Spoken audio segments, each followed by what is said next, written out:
Good afternoon, Mr. Ankome. Good afternoon, Mr. Christian. How are you, sir? I'm fine. How are you? I'm doing good. Yeah, that's good. That's good. Okay. Actually, today we are here to interview you based on the crops that you grew. So we just want you to introduce us to what you are having there. All right. First of all, I'd like to introduce myself.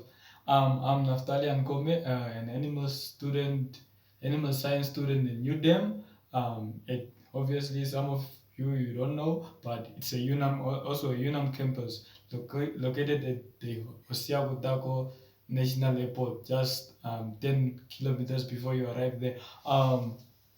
To get to the real business, these are my let me let me not say mine, but our tomato plants that we planted with my fellow course mate, Mr. Christian, and he is the interviewer of today's discussion.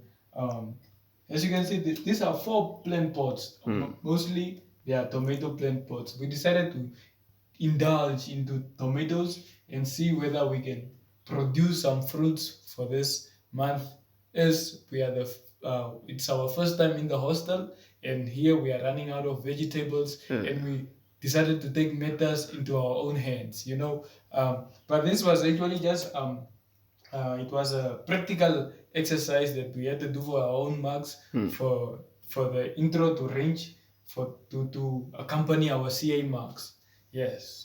That's good. That's good. So can you maybe please tell us more about the sticks that we see there, where the tomatoes are? Oh, good question as well. As you can see, Yeah. these sticks are actually there Yeah. to support the plant, the seedlings that has germinated, and they are now big as they are. So they need support for them to go through the stage of flowering and also to produce those tomato fruits. So actually they have to branch, and then they have to align on this stick so that they can hang on them, and then those fruits have to form there. Understand? Yeah, and I get it. I get So it.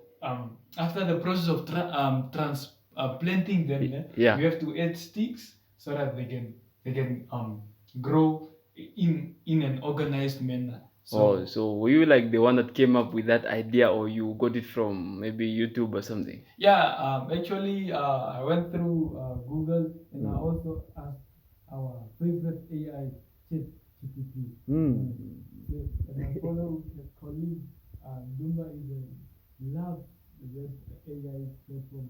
Also the other AI platform, which is Copilot, which can assist you with any project, any assignment. Okay, okay. So, how old is maybe your potatoes by now, and when will we maybe be able to harvest them and enjoy from your fruit? Yeah. Okay. Point of correction. I just like to correct you. They are not potatoes, but tomatoes. Actually, we actually planted the seeds on the 15th of March of this month, and as I can say now, they are actually 9 weeks old. So approximately 9 weeks, if I'm not mistaken. But I will verify with my colleague, Dr. Dumba Christian. He actually recorded all the dates, all the termination periods, the size of this plant. We know all the measured length. Okay. Yeah. So, when will we maybe harvest them?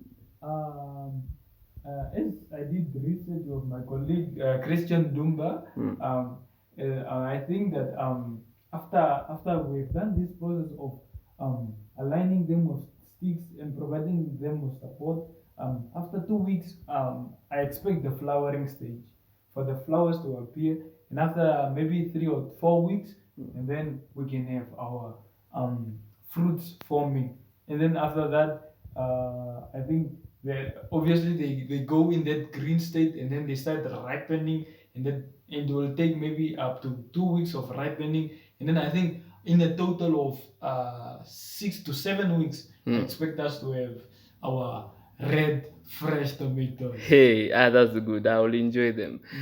So are you planning on like furthering this business, this type of business as a commercial farmer, or you just do it for the time being and you will never do it again?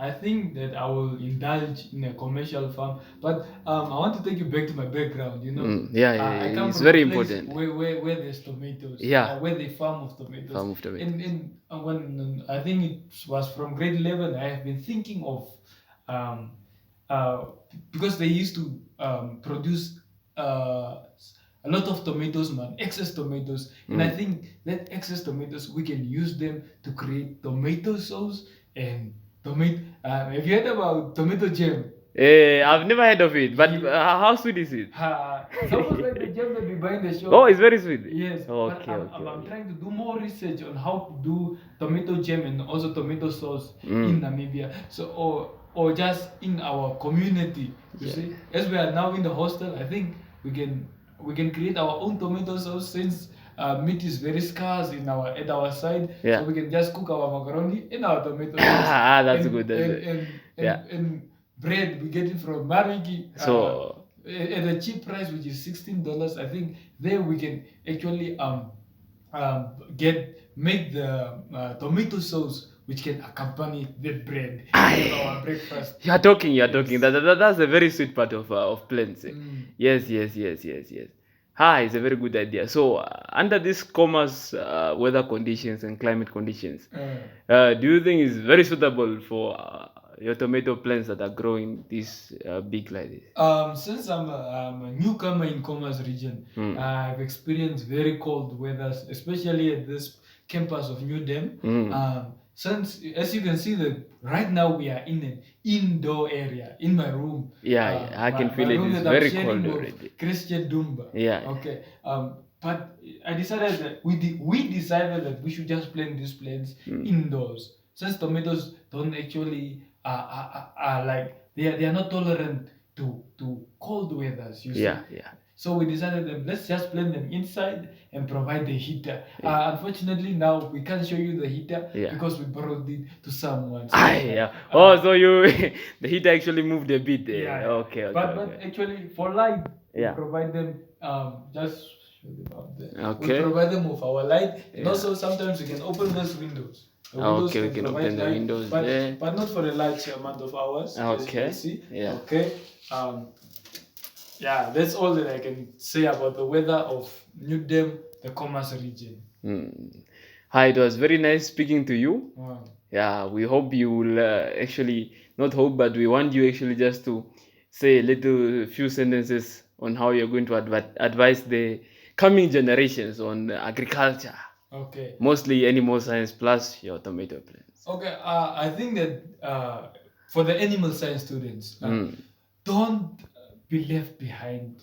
When you hear the name animal science, don't just focus on the animals, but focus also on other factors like the crop industry. You see, maybe you are going to farm of pigs. Yeah. Pigs can eat also tomatoes. Tomatoes, yes. You see, crops. So when you think about agriculture, focus on fauna and flora. You see, combine them. Yeah. You see, so that you don't have to buy feed from other companies, while you can provide your animals your own feed. Yes. And for the crop science students that doing that they are just dealing with crops. Yeah. Also, indulge yourself of animals, man. Yeah. You can't just produce food and then you are just consuming it. As we know, that animals also contain a high amount of proteins. To create a balanced diet, farm of both. Yeah. And you reduce cost, you see. Yes. Last of all, I just want to thank Christian Dumba for taking this video, and